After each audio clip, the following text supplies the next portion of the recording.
Savez-vous qu'en islam, l'un des plus grands arts n'est ni la peinture ni la sculpture, mais l'écriture elle-même? Ô Allah, fais-nous profiter de ce que tu nous as appris. Apprends-nous ce qui nous sera utile et augmente-nous en science. Assalamu alaykum wa rahmatullahi wa barakatuh. Mes chers frères et sœurs, aujourd'hui, nous allons parler d'un art unique dans l'islam, la calligraphie arabe, qui n'est pas seulement une écriture embellie, mais un véritable acte de dévotion.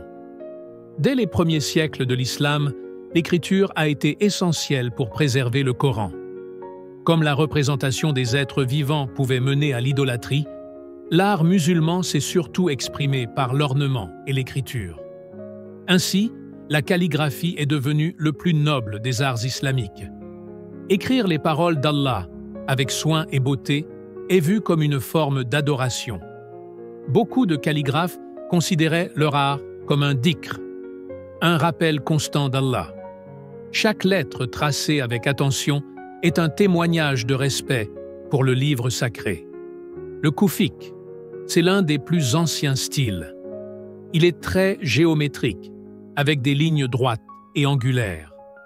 On le retrouve dans les premiers manuscrits du Coran et sur les monuments anciens. Le naskh, un style plus arrondi et lisible, qui est devenu le plus courant pour copier le Coran. C'est ce style qui a permis une lecture plus fluide et accessible à tous. Le tulut, un style majestueux, avec de grandes lettres élégantes et des courbes artistiques. On l'utilise souvent dans les décorations des mosquées, au-dessus des portes ou sur les coupoles. Le diwani, un style raffiné et très ornemental, développé dans les palais ottomans. Ces lettres sont très courbes et entrelacées, ce qui en fait une écriture utilisée surtout pour l'art et la décoration. Le maghribi, un style qui s'est développé en Afrique du Nord et en Andalousie. Il est reconnaissable par ses formes arrondies et ses lettres étirées. On le trouve encore aujourd'hui dans de vieux manuscrits marocains ou andalous.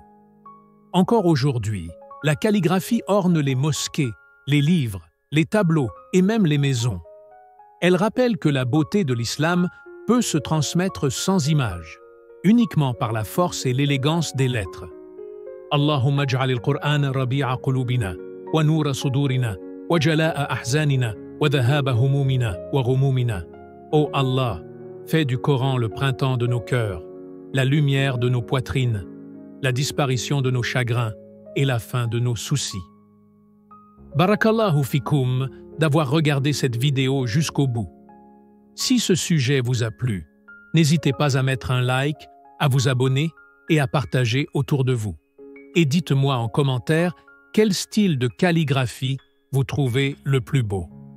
Wa assalam alaykum wa rahmatullahi wa barakatuh.